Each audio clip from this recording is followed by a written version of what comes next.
I remember back in 2016 when MMM came. That was the first one, and it was amazing because I'm not gonna lie, I did it. Oh, like my cousin came to me and she was like, "Oh my God, have you heard of MMM?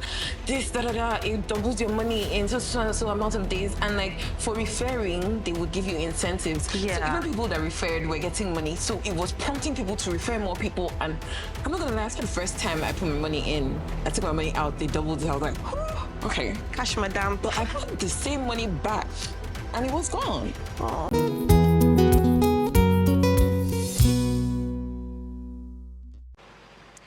Hello, everyone, and welcome back to another episode of your favorite show, Money Talk.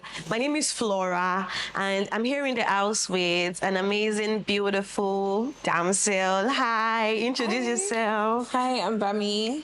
Hi, Bami. You're welcome to the show. Thank you. So, guys, how has it been? Like, let's just talk about our week, our day. How has the past 3 weeks been for you? For me, it's been a whole lot because I've seen a lot. And trust me when I say I've seen a lot. I'm sure you've seen a lot. I've seen a whole lot. So much, even. Like, I've seen so much that is, like, beyond my control. And I'm like, is this how we're going to go? And I can't help myself but to deep dive. Like, when I find something, I'm just, like, digging deep so that like, get to the, like, root of it. There's just too much to unfold, really. Yeah. Guys, you know what time it is? It is, have you subscribed to Clock? Have you subscribed to our YouTube channel? Have you liked any of our videos? Have you shared our videos? Guys, this is the time. Subscribe, share, like, put on your post notifications so you never miss an episode. Done that? All right, let's get into it. CBEX. That was a very good, like, it was like, maybe I said it like, I just feel the weight. You could just breathe. Right? Like, it's been hard. It's been really hard for Nigerians in the past few weeks. Like, amongst every little big thing that has happened, like, CBEX has just been, like, underground, seeping into our unconscious. Like, it's been a lot. It's been a lot. This is... you might be wondering, I'm sure you know what CBEX is by now. Like, this is just one of the many Ponzi schemes that has happened to hit our country in the last 23 years. And this one hit the hardest. Yeah. I remember back in 2016 when MMM came. That was the first one. And it was amazing because I'm not going to lie, I did it. Oh, like my cousin came to me and she was like, "Oh my God, have you heard of MMM? This, da da da. It doubles your money in so and so amount of days. And like for referring, they would give you incentives. Yeah. So even people that referred were getting money. So it was prompting people to refer more people. And I'm not going to lie, for the first time I put my money in, I took my money out, they doubled it. I was like, okay. Cash, madam. But I put the same money back and it was gone. Oh. And then look at me turning to my cousin like, "Oh, look at what you did to me, yada, yada, yada." She had already moved on. She had dropped it. I didn't know that you had to come out of it fast. And honestly, since then, I just really tried to stay away. That must have been an experience, like an ugly experience for you because... young girl, trying to like up again in life. And like, how much were you earning? Like, how much did you even have? Like, and you put it into an investment. I'm sure you'd have like just looking at your friends like, you guys have not started. Like, I'm an investor now. And look at my dad talking about it and laughing at all the people that did it. And I couldn't even open my mouth to say, Do you know the silence after you've just been robbed? Like, wait, after the realization that it's like the loudest. Yeah. It's the loudest. Like, you and your friend just look at yourself, you and your family look at yourself and like, you understand what you're saying, but like... no one can talk about it. Nobody's going to talk about it. Yeah. It takes me back to CBEX again. I didn't know that was happening. Me too. Like, I'm so glad that people gatekeep it. Like... I don't like gatekeeping. I'm not one to gatekeep, but I'm so happy that people gatekeeped it because the method that they used, AI trading platform. Let's talk about the method. Like, I know a friend of mine who lost their money to this, told me that he did his research and these guys were basically fronting as legit. Like, these guys had CAC. Yeah, I saw their CAC. You saw it. And they had like keywords, like, you know when a tech guy, for example, opens a website or an app and he's looking at it and he's like, this is so amazing, like AI trading. Wow, this is futuristic. Yeah. Like, so I don't have to be looking at my phone every minute and every hour of the day. I just have to like leave Let the this AI and do like it. the AI is gonna do the job. Oh my god, fantastic. Whoever thought about this? Genius. But there were red flags, though. Oh, there were red flags. There were red flags There just were red waving flags. everywhere. Oh my god! But they couldn't see it because I think the target market for CBEX was the intellectuals. Yeah. It was the intellectuals, and that was like on the larger scale. Yeah. On the smaller scale, I think it was market women, because why would you have your headquarters in Oyo, Ibadan? And you're making so much money and you're tripling people's investment in how many days? Like, what happened to VI? Like, what happened to Ikoyi? What happened to Lekki? In fact, what happened to Ikeja? Like, let's The say hub one of up. it. Like, I just feel like I just feel like if they took this thing to Ikeja, like those boys would have opened their asses. Yeah. And so they had to be like so like in the village, you know, just chilling. But then there were red flags. They're not App Store. If there's one thing I love about the iPhone, it's just that it protects me. I'm protected. I feel so protected. So, like, if I can't get your app on my phone, I don't want it. Like, I mean, I obviously know that there's some apps that iPhone wouldn't let you have and they're legit. But, like, this is an investment app. This is a financial app. This is an app that's making people money in, like, such short amount of time. Like, people need this. Like, all our banking apps are on our phone. There's no one that's on the web. So why don't you have an app? And this just goes back to say, I mean, intellectuals going through this and seeing that this is a website thingy and not an app thingy, like, it makes you question yourself. Yeah, you question a lot of things. It makes you question yourself. I mean, I remember there was one I did. I mean, I didn't do MMM because I was too broke for that, but I think when I was making money, I did one. It was like a winery thingy, and that one you had to buy wines from like a wine what they call this vineyard, and they'll sell it for you, and then you make profit, and then they send you the profits. So it makes sense to me, like, this guy is that's good, like, this is business. Let me just put my money, and I put my money. In fact, funny story.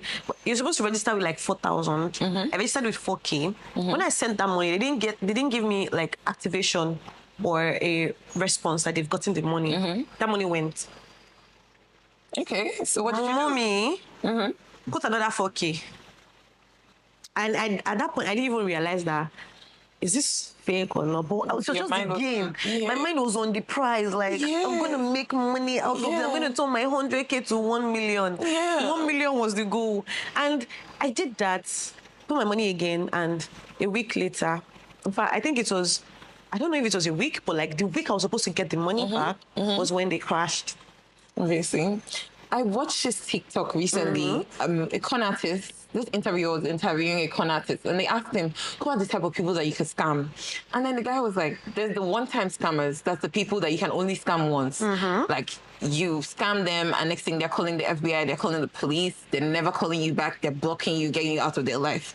And then there's the second type of people you can scam, and those are the people you can scam twice. After you scam them the first time, they keep trying to reach you, they keep trying to find you, they're calling you, they're texting you, they're like, oh yeah, where's my money? Da, da, da, da, da. So at that point, you pick up the phone and you're like, oh yeah, I have your money, I didn't know you were trying to reach me. Right now, your investment has doubled. Let's say you put in 100K. Right now, it's about 350K. Yeah. And then these greedy people will be like, whoa, I didn't know that it had gotten there. In fact, let me send you an extra 100K. We can make that like 500.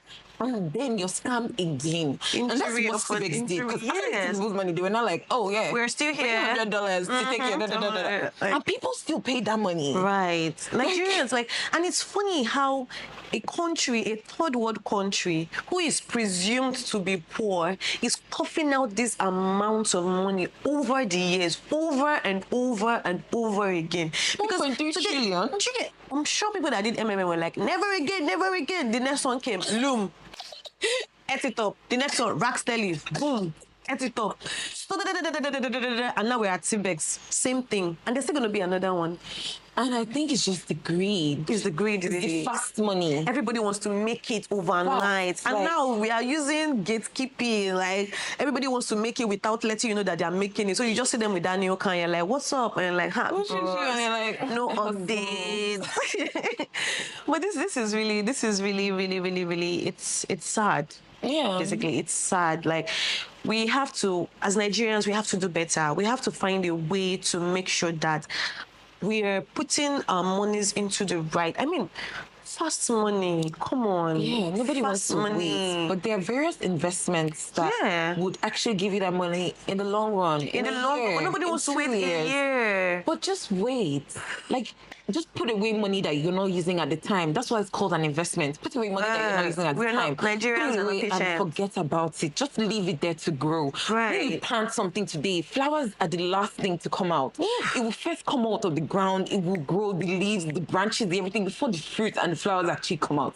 Let you need to take your time and just like let it bloom. Yeah, sensei. yeah. Like, I mean, that's big advice.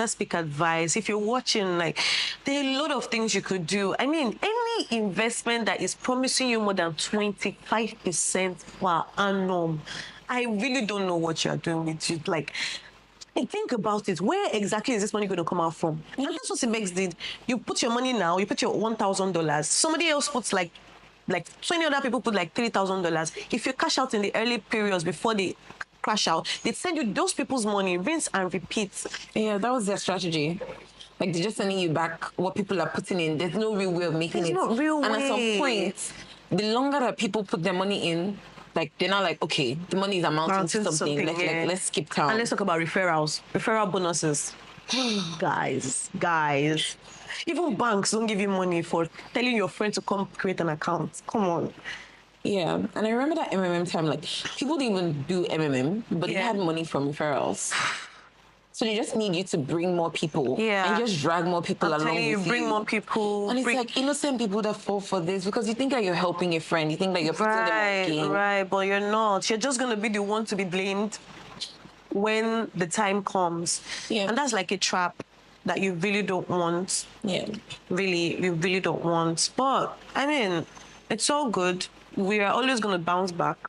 Yeah, but I hope we learn from this. Do we? I hope we learn from this. Do Nigerians learn? The total amount that, like, Ponzi schemes have taken from Nigeria is about 2.6 trillion. That's almost like 3 trillion. And I feel like the next one is going to come and it's going to be very loud. It's going to be very loud because now everybody's like making money, everybody's doing businesses. Investors outside the country are putting money in Nigeria. Like, a lot of people, they're still going to make more money. Like, Yeah. I mean, in 23 years, how many Ponzi's? Like 8, and we've not learned. When are we going to learn? When are you going to learn? So, ladies and gentlemen, we can't emphasize this enough. I know you understand the moral of what we've been talking about. And Bami has been so amazing in explaining and sharing our own story about these things. So next time you see another one, PCX, RBT, OFR, just keep your money in your bank account. Or better still, dig a hole and put that money in it. It's better. You would find your money when you need it. All right, that is the end of our... Sadly, that's the end of this episode. Like I said, if you've not subscribed, subscribe. What are you waiting for? Like our videos, share our videos. You don't know who you're helping. It's better to get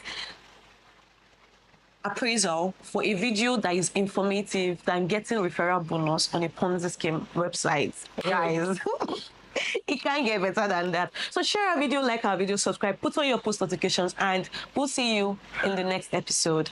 Bye. If you love this episode, catch us on the next one. Like, share, and subscribe. Bye.